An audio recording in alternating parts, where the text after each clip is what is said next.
Assalamualaikum warahmatullahi wabarakatuh. Perkenalkan, nama saya Lima Novitasari dari Fakultas Farmasi Universitas Wahid Hasim Semarang. Di sini saya akan melakukan percobaan 4 pada praktikum statistika.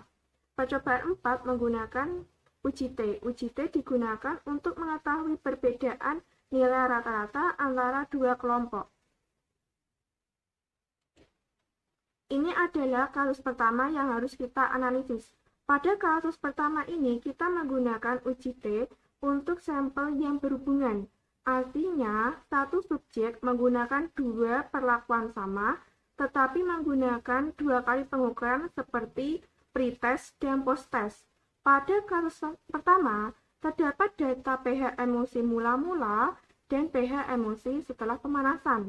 Untuk mengetahui data pada kasus pertama ini memenuhi syarat parametrik atau tidak, kita perlu terlebih dahulu melakukan uji homogenitas dan uji normalitas menggunakan metode Sperowi. Langkah pertama, kita akan melakukan uji homogenitas.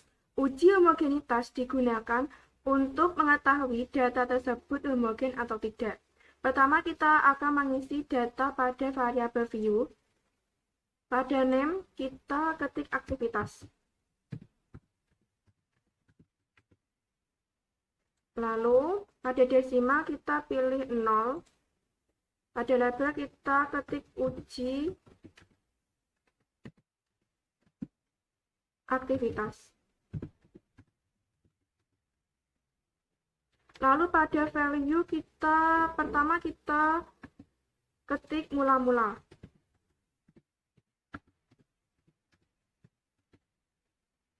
Lalu kita add. Yang kedua, kita ketik pemanasan.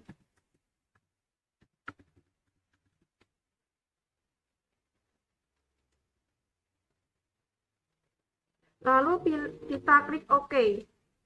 Pada measure kita pilih skill. Yang kedua kita ketik pH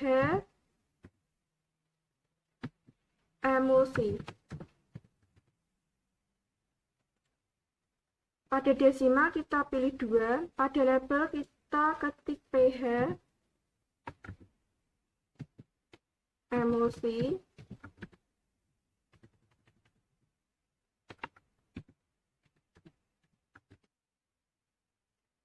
Lalu pada value tetap, pada measure kita pilih skill.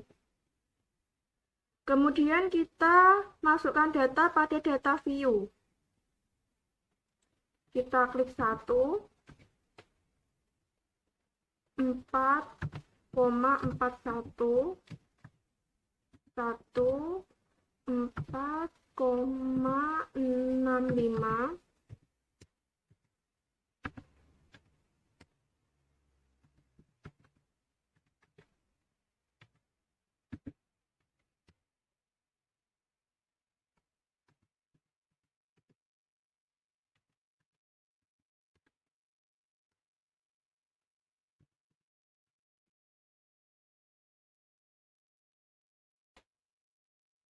Setelah kita memasukkan semua data pada data view, kemudian kita klik analyze, kita pilih descriptive statis, kemudian kita klik explore.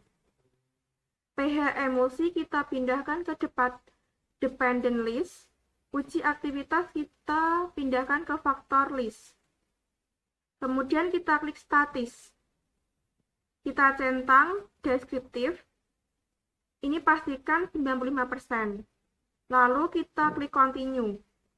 Lalu kemudian kita klik plot. Kita pilih none. Kita pilih power estimation. Lalu kita klik continue. Kemudian kita klik OK.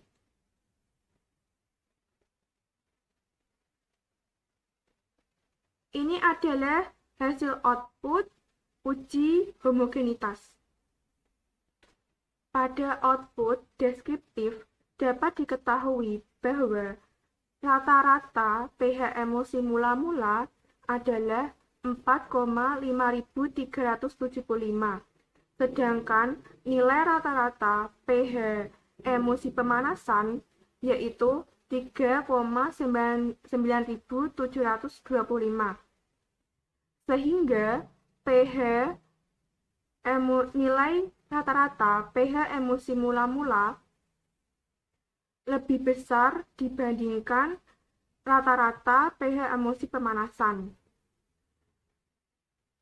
Sehingga dapat disimpulkan bahwa pemanasan berefek pada pH emulsi. Sedangkan pada output uji homogenitas dapat diketahui bahwa nilai signifikannya 0,343. Karena nilai signifikan 0,343 lebih besar dari 0,05, maka dapat disimpulkan bahwa varian data pH emulsi mula-mula dan pH emulsi setelah pemanasan adalah homogen. Langkah berikutnya kita akan melakukan uji normalitas dengan menggunakan metode Severovich. Pertama kita akan masukkan data pada variabel view. Pertama kita pada name kita klik awal, lalu pada desimal tetap pada label kita ketik pH mula-mula.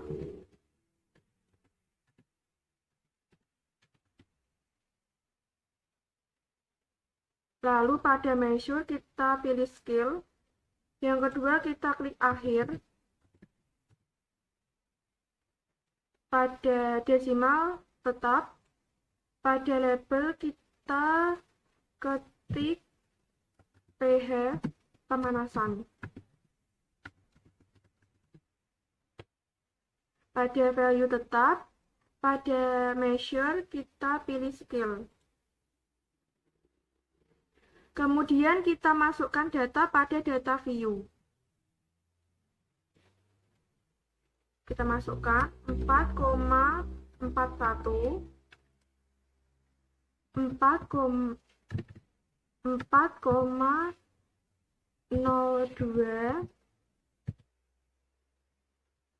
4,65, 3,97, 4,55, 3,91. Setelah kita masukkan semua data pada data view, kemudian kita klik analyze, kemudian kita pilih descriptive statis, kemudian kita klik explore. pH mula-mula kita pindahkan ke dependent list, pH pemanasan kita pindahkan ke dependent list. Kemudian kita pilih plot, kita pilih none, lalu kita centang normality plot with test, continue. Kemudian kita klik OK.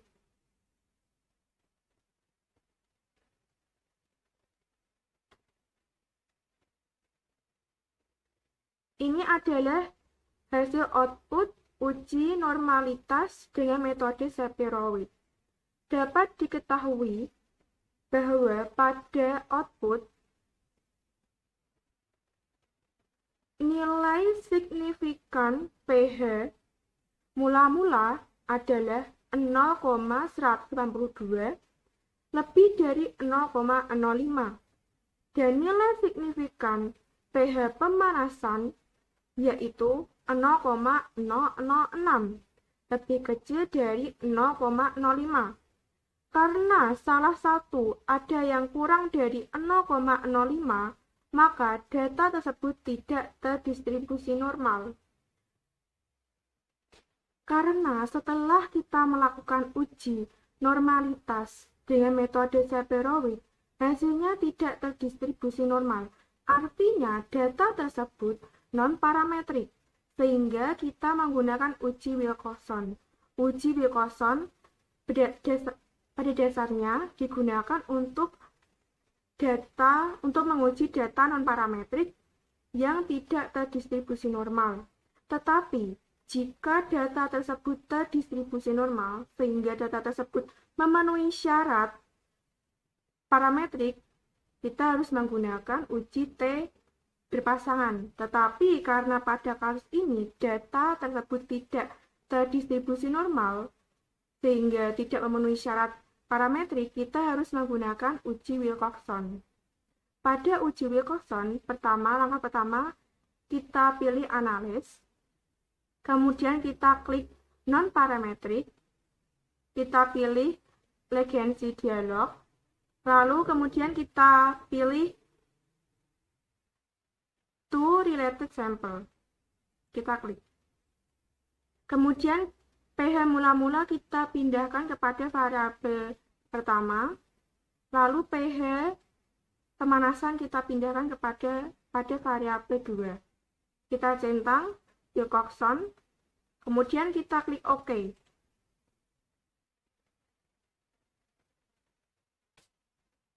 Ini adalah hasil output pada uji Wilcoxon.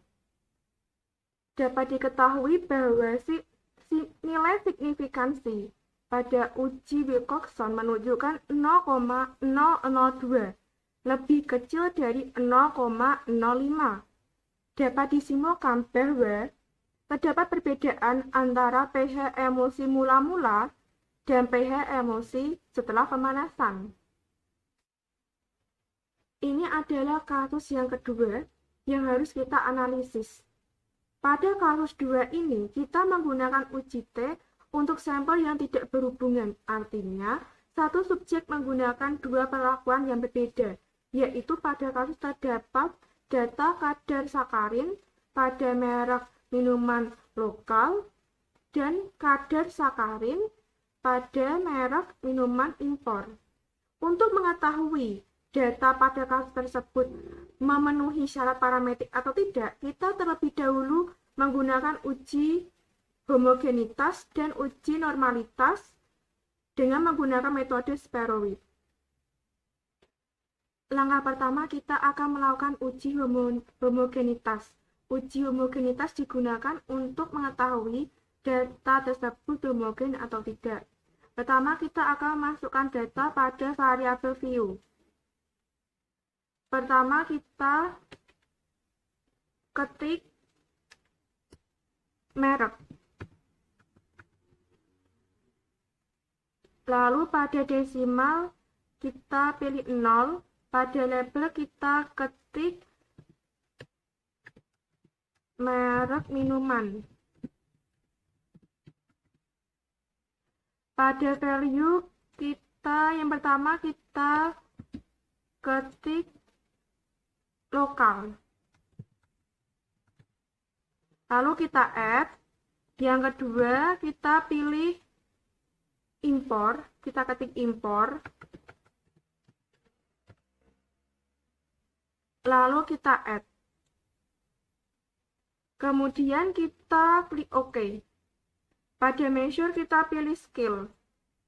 Yang kedua kita klik kadar.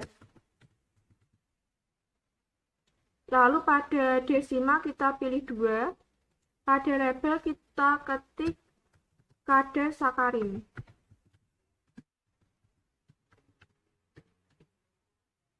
Pada value tetap, pada measure kita pilih scale. Kemudian kita masukkan data pada data view. Kita ketik 1 untuk lokal. Kadarnya 0,55. Yang kedua, kita klik 1 untuk lokal, kadarnya 0,75. Yang kedua, tetap sama lokal, 1, kadarnya 0,71.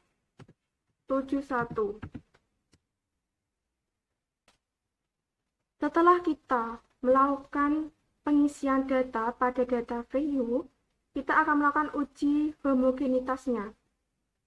Kita pilih analis, lalu kita pilih deskriptif statis, kita pilih explore. Kadar kita pindahkan ke dependent list, merek kita pindahkan ke faktor list. Lalu pada statistik kita centang deskriptif. Ini kita pastikan 95%. Lalu kita klik continue. Pada plot kita pilih none. Lalu kita klik power estimation. Kemudian kita continue. Lalu klik OK.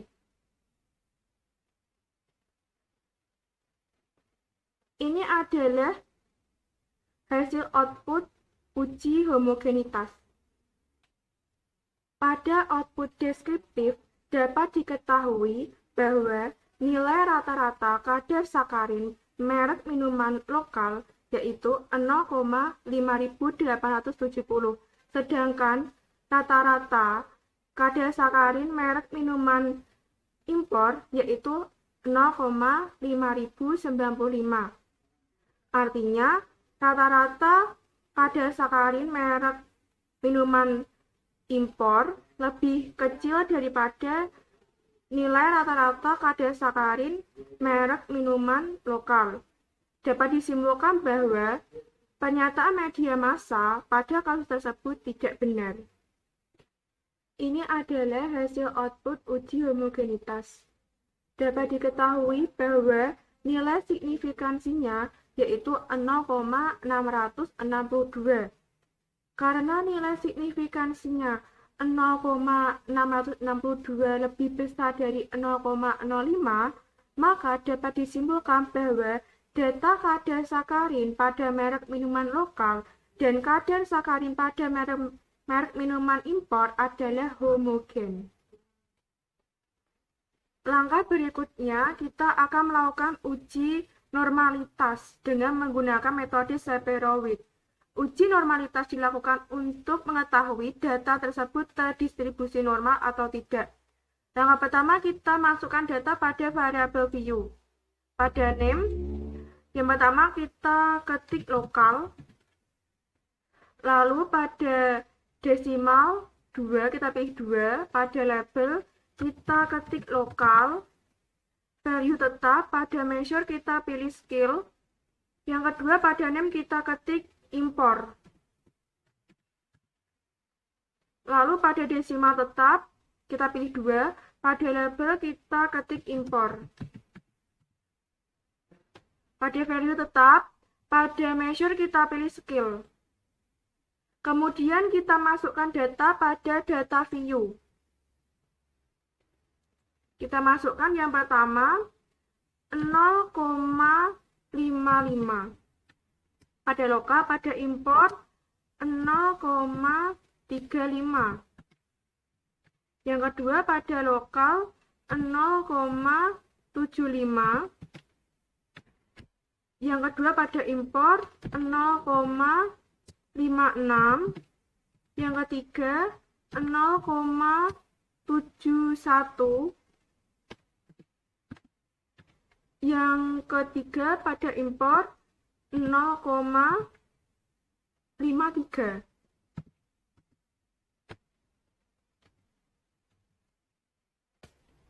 Setelah kita memasukkan semua data pada data view, kemudian kita akan melakukan uji normalitas. Pertama kita klik analis, kita pilih deskriptif statis, kemudian kita klik explore. Lokal kita pindahkan ke dependent list. Import kita pindahkan ke dependent list. Kita pilih plot. Klik plot. Terus kita pilih none. Kita centang normality plot with test. Kemudian kita continue.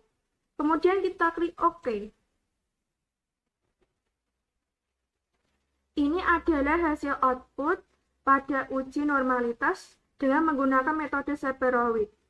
Dapat diketahui bahwa nilai signifikan kadar sakarin minuman merek lokal yaitu 0,517 lebih besar dari 0,05 dan nilai signifikan signifikansi kadar sakarin minuman merek impor yaitu 0,017 lebih kecil dari 0,05.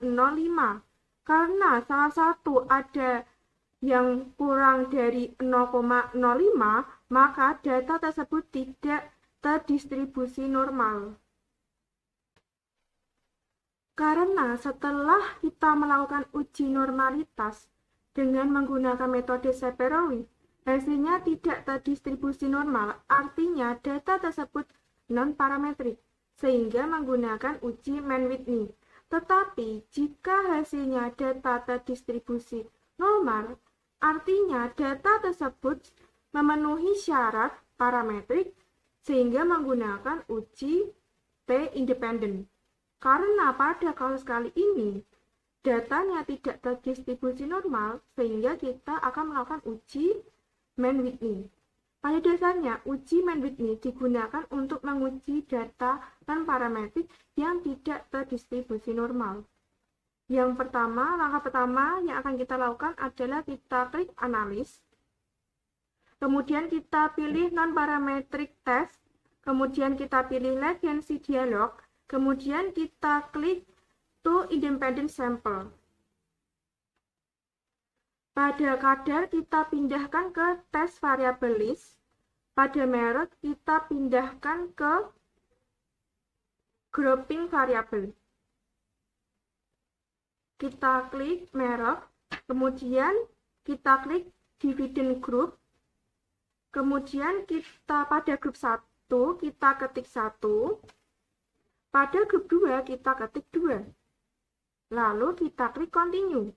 Pada option kita pilih deskriptif, lalu pada missing value kita pilih exclude access test by test, kemudian kita klik continue, kemudian kita klik OK.